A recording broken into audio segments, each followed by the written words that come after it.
O Via Justiça está de volta. Nossos convidados, o juiz Sérgio Abdala Semião, doutor em Direito, e a ginecologista Rívia Mara Lamaita, especialista em reprodução humana.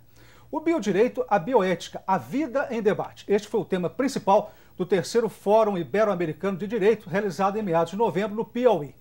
Um dos temas deste fórum, fertilização in vitro e os direitos do nascituro e do embrião. Quais são esses direitos, doutora Rívia? Eu vou falar da parte que rege a reprodução humana, porque nós temos normas regulamentares que devemos seguir. Nós acreditamos, hoje em dia é um grande problema a questão do número de embriões criopreservados em clínicas de reprodução e sobre os direitos que esses embriões têm, que nas clínicas nós sabemos que é a prática e que o advogado que falou antes, né, com o público sobre o biodireito, ele falou muito bem sobre a questão do descarte de embriões. As clínicas de reprodução não podem descartar embriões viáveis, isso não é ético. O que nós devemos fazer, tentar fazer, é controlar o número de embriões formados a partir de técnicas de reprodução assistida. E esses embriões congelados, eles podem ser mantidos, podem ser doados para pesquisa se o casal não quiser usá-los para fins reprodutivos após 3 anos de congelamento. Então, nós temos toda essa questão, né, do congelamento de embriões que nos preocupa muito, mas que, por outro lado, é uma fonte importante para pesquisas futuras, principalmente na área de células-tronco.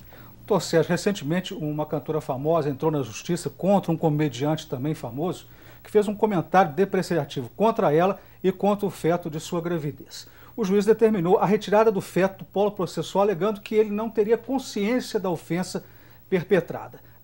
Foi certa a decisão? A gente da área jurídica, a gente nunca deve dar opinião de um processo que a gente não conhece.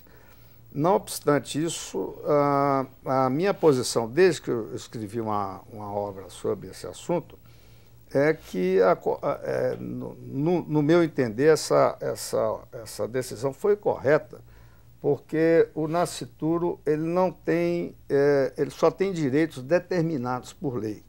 O artigo 2º do Código Civil fala a personalidade civil do homem começa do nascimento com vida, da pessoa, aliás, do nascimento com vida, mas a lei põe a salvo os direitos do nascituro. Então, esse os aí é um artigo definido, plural, os, são apenas aqueles determinados em lei.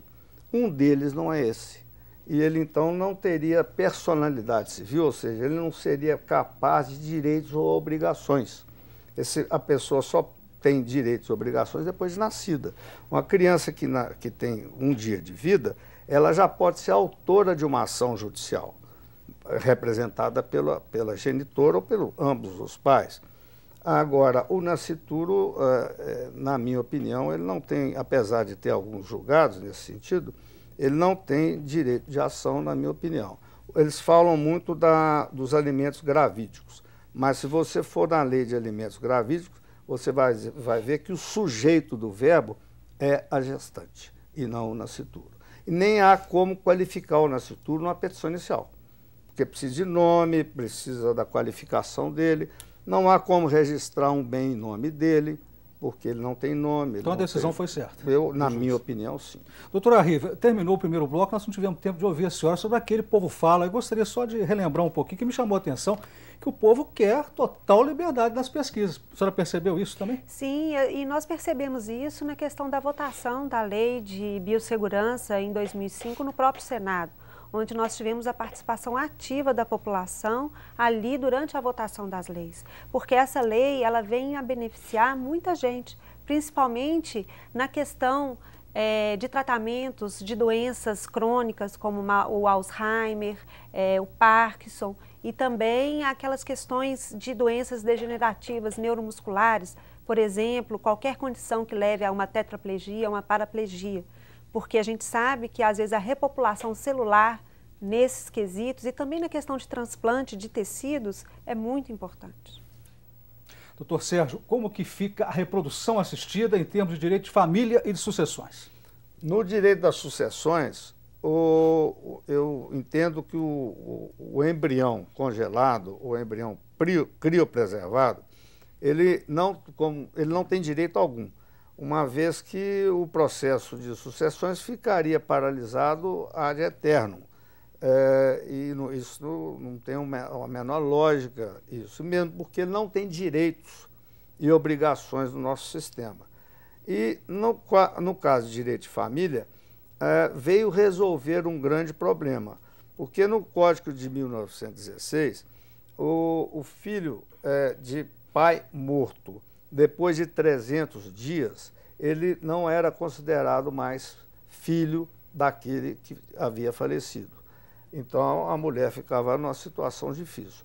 Hoje, pode-se considerar filho do pai depois de 300 dias de falecido, porque se ele autorizou na fertilização humana e for o marido, ele é considerado pai independentemente do tempo. Ele pode ser congelado por mais de 300 dias. Já no caso da mãe não ser casada com o pai ou vice-versa, né, desde que haja autorização do pai, é considerado também, independentemente de 300 dias, independentemente de tempo, como filho do pai. Que a mãe é sempre certa.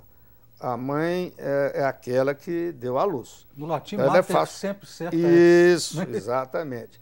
Já o pai nem sempre é certo.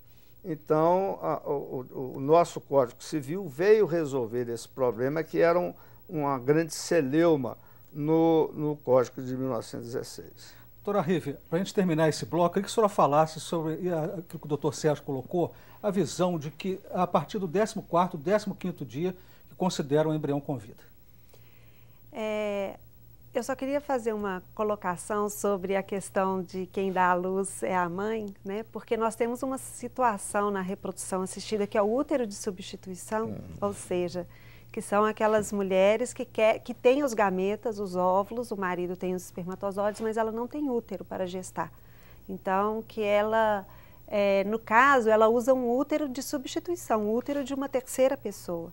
E aí, quando a gente vai registrar essa criança, na verdade ela nasceu de uma mãe que não é a sua mãe biológica, e o outro casal tem o desejo sobre aquela criança. Então, isso para a gente é muito complicado.